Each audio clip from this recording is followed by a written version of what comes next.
창업을 하려는 분들이 가장 먼저 관심을 갖는 것, 바로 프랜차이즈일 텐데요. 하지만 가맹점들은 본사의 광고비나 판촉비 떠넘기기에 시달려왔다고 합니다. 이를 해결할 수 있는 법 개정안이 최근 마련됐는데요. 이 시간을 통해서 자세한 내용 살펴봅니다. 공정거래위원회 김재신 기업거래정책국장 나오셨습니다. 안녕하십니까? 네, 어서 오세요. 안녕하세요. 네. 자, 국장님. 자영업을 프랜차이즈 창업으로 시작하시는 분들이 상당히 많다고 들었습니다. 그러니까 다시 말하면 업체도 많고 또 그 사업자 이런 분들이 많다는 얘기인데 실제 지금 국내 현황이 어느 정도 되는지 궁금합니다. 저희 프랜차이즈 사업을 하려면 공정거래위원회에 정보공개서를 등록을 해야 합니다. 작년 2015년 말 기준으로 공정위에 등록한 그 가맹본부 숫자가 4,844개고요. 이들 가맹본부에 속해 있는 가맹점 수가 약 한 20만 8천 개 정도가 됩니다. 그래서 어마어마하네요. 프랜차이즈 방식이 이제 한 70년대 후반부터 우리나라 처음에 들어와서 활용되다가요. 90년대 IMF 시점을 기준으로 해서 크게 활성화됐습니다. 그래서 저희가 이제 2008년도에 그 가맹 본부를 처음 등록을 하게 했는데 그 시점으로 보면 7년 만에 가맹본부 숫자가 한 2배, 그리고 가맹점이 한 4배가 증가됐습니다. 그리고 오늘 하루만 해도 전국에서 100개의 가맹점이 새로 신설이 되고 그중 또 60개의 가맹점이 또 문을 닫습니다. 그래서 이만큼 숫자도 많고 변화도 큰 그런 업종입니다. 생기기도 많이 생기지만 사라지기도 많이 사라지는데. 100개가 생기고 매일 평균인가 그러면? 하루예요. 그렇군요. 철저한 관리가 필요할 것 같은데요. 요즘에 프랜차이즈 갑질 논란이 끊이지 않고 있습니다. 어떤 인테리어 비용이나 그런 제작비를 더 부과하기도 하는가 하면 판촉비나 광고를 아예 떠넘기기도 한다고 해요. 그러면은 공정위에 제소된 프랜차이즈의 갑질 유형을 짚어주시면요. 네, 방금 말씀드렸듯이 한 4,800개 가맹본부가 20만 개의 가맹점하고 거래를 하고 있다 보니 정말로 다양한 유형의 그 불공정 행위들이 좀 나타나고 있습니다. 몇 가지 말씀을 드리면 계약 갱신 과정에서 영업 지역을 일방적으로 좀 축소를 시킨다든지 또 과도하게 점포 리뉴얼을 강요한다든지 또 부당하게 광고나 판촉 행사의 비용 부담을 강요하는 행위 또 반드시 가맹 본부로부터 원부자재, 식자재를 반드시 구입하도록 하는 이런 의무라든지 참으로 다양한 그 유형들이 저희들한테 신고가 되고 또 그것들이 시정이 되고 있습니다. 그렇습니다. 저희가 먹는 프라이드 치킨도 보니까 원가는 얼마 안 하는데 이런저런 원부자재 다 본사에서 갖다 써야 되니까 비용이 늘었다 얘기를 하시더라고요. 2만 원이 넘더라고요. 그렇습니다. 네. 자, 그러면 공정위가 지금 프랜차이즈 가맹점들 피해를 더 이상 보지 않도록 다양한 노력을 해오고 있던 중에 마침 지난 3월에 법 개정이 이루어졌습니다. 그것도 관련 시행령 개정안도 입법 예고가 된 상태고요. 자, 그러면 이번에 마련된 시행령 규정안 어떤 내용들 담고 있는지 말씀 좀 해주시죠. 그 광고 판촉 활동과 관련해서 저희들이 일부 의무를 조금 부여했습니다. 그래서 사실은 이제 그 브랜드 인지도를 높이거나 또 매출을 증가하기 위해서는 반드시 판촉 활동이나 광고 활동이 필요합니다. 다만 이제 그때 그 비용을 누가 부담할 건지, 그 다음에 가맹점들이 판촉이나 광고 비용으로 돈을 가맹본부에 보냈는데 이게 제대로 사용이 됐는지 이런 것들이 좀 불투명한 문제가 있었습니다. 그래서 이번에 그 가맹사업법이 지난 3월에 개정이 돼서 가맹본부가 가맹사업자의 비용으로 광고나 판촉 행사를 실시한 경우에는 반드시 그 집행 내역을 어떤 곳에 어떻게 썼는지를 가맹점주들한테 보내도록 의무를 만들었습니다. 그래서 이제 앞으로 그 광고나 판촉 활동이 보다 좀 투명하고 공정하게 이루어지도록 저희가 그런 절차를 만들었고요. 그리고 이게 이 개정안이 이제 금년 9월 30일부터 이제 시행될 예정이고요. 그래서 저희가 이번에 그 시행령에 그 구체적인 언제까지 통보를 하도록 한다든지 어떤 내용을 통보를 한다든지 이런 구체적인 내용을 담아서 6월 19일까지 저희가 입법 예고 중에 있습니다. 그러니까 위법사항이 있으면 언제까지는 알려줘야 된다라는 일정 기한이 정해진다는 거죠? 그래서 1년 동안에 광고 활동하고 판촉 활동을 한 구체적인 내역을 다음해 3월까지 가맹점주들한테 세부적으로 통보를 해라. 그래서 가맹점들이 내가 돈 지불한 게 제대로 쓰였는지 이것들을 알게 하고요.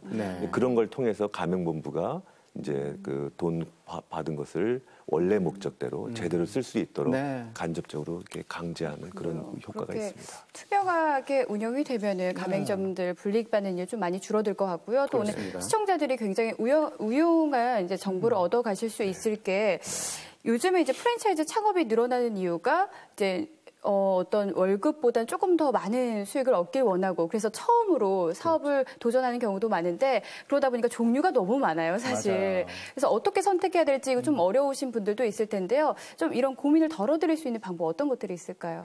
그 가맹 사업을 어떤 업종에 또 한 업종 내에서도 어떤 가맹본부를 선택할지가 정말로 중요한 문제입니다. 네, 그렇죠.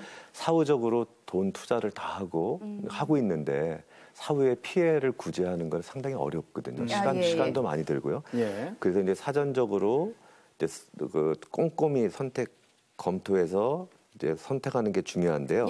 이 가맹본부에 대한 가장 기본적이고 핵심적인 정보는 정보공개서라는 곳에 담겨 있습니다. 정보공개서요. 그래서 이제 저희가 그 가맹사업법에 따라서 모든 가맹본부는 그 자기의 어떤 재무 현황, 또 가맹점 수, 또 가맹점당 평균 매출액, 창업 비용 이런 것들을 다 담게 해서 공정위에 반드시 등록하도록 하고 있고요.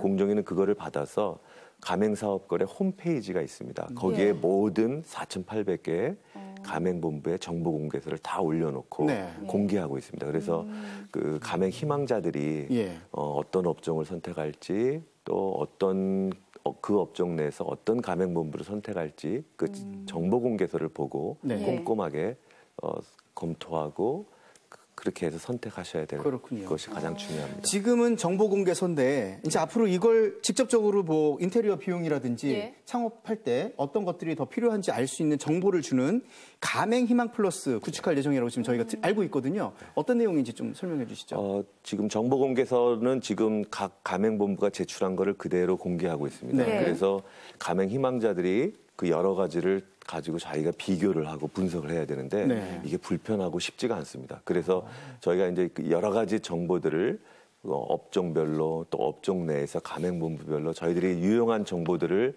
저희가 직접 비교하고 분석해서 가맹 희망자들한테 제공을 하려고 하고요. 또 한 가지는 중소기업청이나 이런 다른 부처에서 또 이 가맹점과 관련된 여러 가지 유용한 정보들을 제공하고 있습니다. 네, 뭐 업종별 상권이라든지 그래서 그런 거를 저희들이 다 끌어모아서 그 가맹 희망 플러스만 들어오시면 원스톱 서비스가 되는군요. 원스톱 서비스 할 수 있도록 그래서 이게 이제 부처 간의 그 협업 정신이고 또 정부 3.0에 부합하는 그렇겠네요. 그런 시책이 되겠습니다. 더 쉽게 고객들도 쉽게 볼 수 있을 것 같고요. 이용하는데 어려움이 없을 것 같습니다. 그럼 이제 아까 가맹사업법 시행령 개정안이 되면은 지금 입법 예고 단계에 있는데 개정안이 되면은 여러 효과가 있다고 말씀하셨는데요. 다시 한번 좀 기대 효과, 어떤 투명한 운영 관리 이런 거 외에도 어떤 기대 효과가 있을지 좀 짚어주시죠. 일단은 아까 시행령 이게 이제 통과가 돼서 시행이 되면 가맹본부들이 가맹점한테 횡포 부리는 것들이 많이 좀 줄어들 수 있는 여지가 있고요. 또 한 가지 중요한 거는 가맹 희망자들이 창업을 하기 전에 미리 꼼꼼하게 분석하고 신중하게 검토할 수 있는 그런 효과들이 있게 됩니다. 그래서 사전 예방적인 효과, 또 사후에 또 법이 위반이 있을 때 그걸 제대로 시정하는 효과, 이 두 가지 효과가 다 기대가 된다고 보시면 되겠습니다. 뭐 정부 차원에서 이렇게 단속도 열심히 해주시고 또 규정도 해서 좀 더 오픈돼서 확인할 수 있게 하더라도 결과적으로 프랜차이즈 발을 담그시는 분들이 잘 꼼꼼히 따져보고 해야 될 텐데 이런 부분에서 좀 당부사항 좀 주셔야 되겠습니다. 세 가지만 말씀드리겠습니다. 먼저 눈으로 제대로 봐야 되고요. 눈으로 직접 봐라. 발로 또 꼼꼼한 발로 넓게 뛰어다니는 발품 팔아야 되고요. 또 머리로 신중하게 생각해야 됩니다. 먼저 그 눈으로 봐야 된다는 거는 아까 말씀드린 정보 공개서, 그다음에 실제로 가맹본부하고 계약하는 가맹 계약서 이 내용을 정말 꼼꼼하게 세심하게 살펴봐야 됩니다. 일단 한번 사인을 하면 그거는 본인이 그 계약 내용을 제대로 준수하고 받아들이겠다는 거를 인정한 거기 때문에 사후에 법 위반으로 조치하기가 쉽지 않은 면이 있습니다. 특히 대표적인 게 이제 아까 말씀드렸듯이 나는 모든 가맹본부로부터 식자재를 가맹본부로부터 다 사겠다라는 이런 내용이 가맹계약서에 들어가 있다면 그런 거에 대해서 문제를 제기하고 지적을 하고 이렇게 해야죠. 근데 굉장히 용기가 필요한 거 아니겠습니까? 저기 가맹점주인데. 근데 가맹 계약을 네. 하기 전이기 때문에 그렇죠. 가맹본부도 사실은 이 가맹점을 자기의 그 가맹점으로 모셔와야 되기 때문에 또 정당한 요구들에 대해서는 그렇게 또 그렇죠. 이렇게 문제가 거부하기가 더 또 커지기 전에. 쉽지 않은 네. 그런 면이 있습니다. 예. 그게 이제 그 눈으로 꼼꼼히 봐야 된다는 거고요. 예. 네. 발로 뛰어야 되는 건 뭐냐면 그 저희가 이제 법에서 가맹본부한테 예. 가맹 희망자가 오면 네. 인근 가맹점 현황 문서를 제공하도록 의무화가 돼 있습니다. 뭐냐면 이 사람이 어느 지역에 가맹점을 개설하려고 하는데 가장 가까운 기존에 있는 10개 네. 가맹점의 연락처, 전화번호, 주소 이런 거를 주게 돼 있습니다. 그래서 그 얘기는 뭐냐면 본인이 그 연락처를 가지고 기존에 하고 있는 분들한테 사업이 괜찮은지 이런 거를 어드바이스하고 확인할 수 있도록 하고 있습니다. 그래서 직접 예. 발로 또 넓게 예. 뛰어다니셔야 되고요. 예. 그다음에 마지막에 이제 최종적으로 가맹 사인하기 전에 네. 가맹 계약서가 제대로 돼 다시 한번 있는지, 꼼꼼히 살펴보고. 네, 그리고 내가 과연 이 사업을 끝까지 잘 갈 수 있는지, 창업 비용은 적절한 수준인지 이런 것들을 마지막으로 한번 검토하고 사인하는. 그래서 이 눈으로 보고 네. 발로 뛰고 머리로 생각하는 이 세 가지가 꼭 필요하다고 보겠습니다. 예, 그렇게 하면은 어느 정도의 그 피해는 예방될 수 충분히. 있을 것 같은데요. 예. 하지만 그럼에도 불구하고 본사에 횡포가 있을 경우에는 어떻게 좀 가맹점들이 대처를 해야 될까요? 어떤 방법들이 있을까요? 그 공정거래위원회 산하기관에 한국공정거래조정원이라는 기관이 있습니다.